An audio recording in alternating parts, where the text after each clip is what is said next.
To many people, Israel is a place of Bible stories and ancient ruins.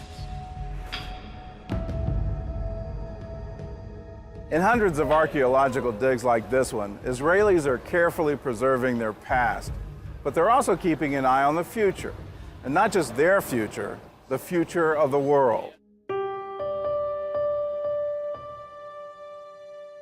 One of the Jewish commandments is tikkun olam, which means, translation to English, is to repair the world under God, to make the world a better place. I see a direct correlation between our belief in tikkun olam and this incredible explosion of activity and innovation in Startup Nation. Today, the world is focused on saving the environment, but Israelis were green long before it was popular, about a century before. It's part of the Zionism dream to create a green land, a green country, and actually with time, with experience and research, we have studied how to do it. The prophet Isaiah wrote about a time when the desert would rejoice and blossom as a rose. To Israelis, that's more than an ancient prophecy. It's a commandment. Israel is a tiny state. Look at a map of our region. We use always to joke, there's not even enough place on the map to write the name of Israel. So we had to conserve it, to keep it, to maintain it. This is what we have. To the early settlers in Israel, going green meant planting trees, and they started in the Negev desert, a place that gets only 1 to 7 inches of rain a year. In the 1940s, Jerusalem was still under Arab control, and Israel's first prime minister, David Ben-Gurion, believed that the Negev was the future of Israel. So he ordered the creation of a man-made forest there. But his team of scientists said it couldn't be done. Ben-Gurion's response? No problem. We'll get new scientists. The prime minister got his new scientists, and the Negev desert began to blossom. Today, the Yatir forest has more than 4 million trees, including carob, pine, olive, and fig. Israel is amongst the fewest countries in the world that at the end of the 20th century, there are much more trees than were at the beginning of this century. Till now, we have planted over 240 million trees, which is a nice number to this small country. In the center of the forest is a vineyard, planted on the ruins of another one that existed here 2,000 years ago. Scientists researched the best plants to grow in the Negev, and one of their sources was the Bible. There are plenty of archaeological ruins everywhere. Water cisterns, dams, terraces, everywhere. And we have started with reconstruction of some of these ancient farms. We have planted biblical trees, and the trees are surviving without additional irrigation by collecting runoff water, the same systems that our forefathers did 2,000 years ago.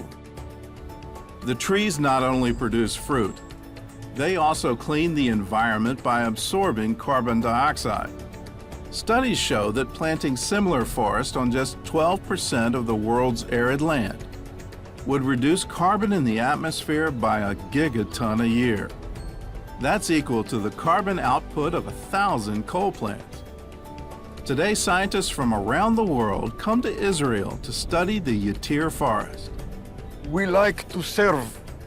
We are proud to serve all our achievements to other countries. And of course, we want to share our knowledge and study from other countries' experience.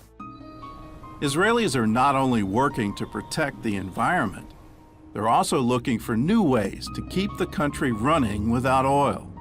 Israel itself, it's a beautiful country, a country definitely worth visiting with tremendous, lush, interesting areas, but we don't have the traditional gold mines and massive oil and diamonds.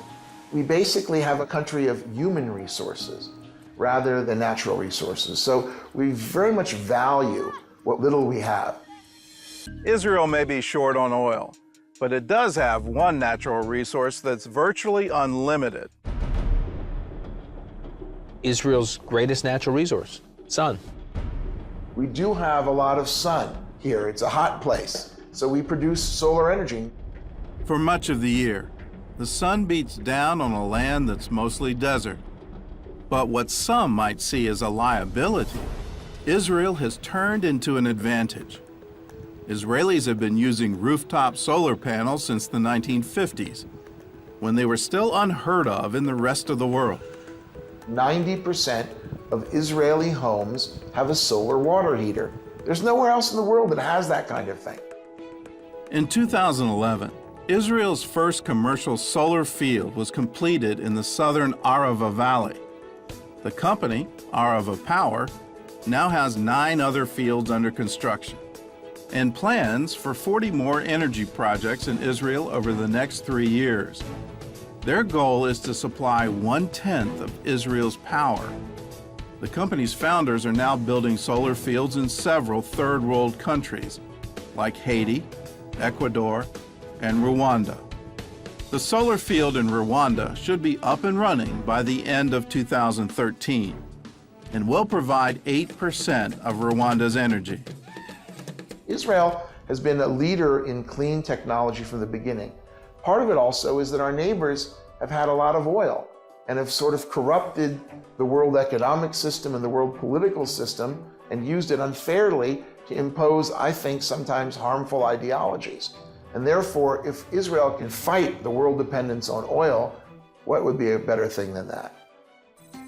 In 2005, an Israeli software developer named Shai Agassi heard a similar question at a conference.